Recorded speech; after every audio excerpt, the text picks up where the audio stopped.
મૂકી દીધું આપણે સાઈડમાં. હવે આપણે બટેટાનો વારો લેવાનો હે. પછી તો બટેટા મસ્ત પીસી નાખ્યા. તમને ખબર પડી કે નહીં આ શું બનાવવાનું હે? ખબર પડી હોય તો કમેન્ટ કરજો. પછી આપણે એમાં નાખ્યું ખાંડેલું મરચું ને લહણ, મોરી ગલ ડુંગળી પણ એમાં નાખી અને ધાણા પણ આખા નાખી દીધા.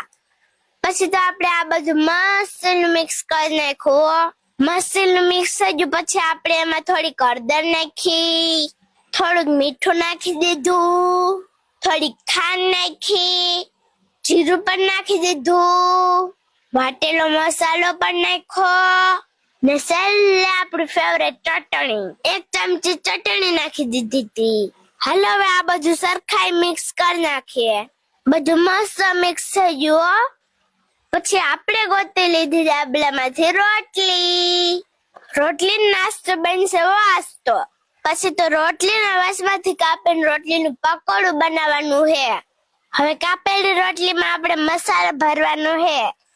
પછી તો આપણે રોટલીમાં મસ્ત મસાલો ભરીને પકોડાની જેમ વારતા ગયા.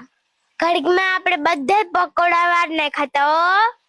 પછી તો આપણે ટોપડીમાં તેલ લઈ લીધું ને આપણે ટોપડી મૂકી દીધી ગેસ ઉપર. તેલ ગરમ થતું હતું ને ત્યાં આપણે ચણાના લોટમાં હાઈજીના ફૂલ નાખી લીધા હતા. પછી આપણું તેલ મસ્ત ગરમ થઈ ગયું એટલે આપણે રોટલીના પકોડા લોટમાં બોરીને એને તરવાનું ચાલુ કરી દીધું. આપણું પકોડું તો મસ્ત ફૂલીને બન્યું હતું. આવા પકોડા તમે કોઈ દી ખાધા કે નહીં કમેન્ટ કરીને કહેજો તો ખરા. પછી આપણે એક એક કરીને આખા પકોડા તળી લીધા હતા. અમારું આ પકોડાનું લુક તમને કેવું લાગ્યું કમેન્ટ કરીને કહેજો તો ખરા. થોડીક વારમાં આપણે બધા પકોડા બનીને કમ્પ્લીટ થઈ ગયા. પકોડા એમ તો મસ્ત બનાતા, શાખે પછી ખબર પડે કેવા બનાતા એમ. પછી તો આપણે કાઢી લીધો ફ્રીજમાંથી દહીંનો વાટકો.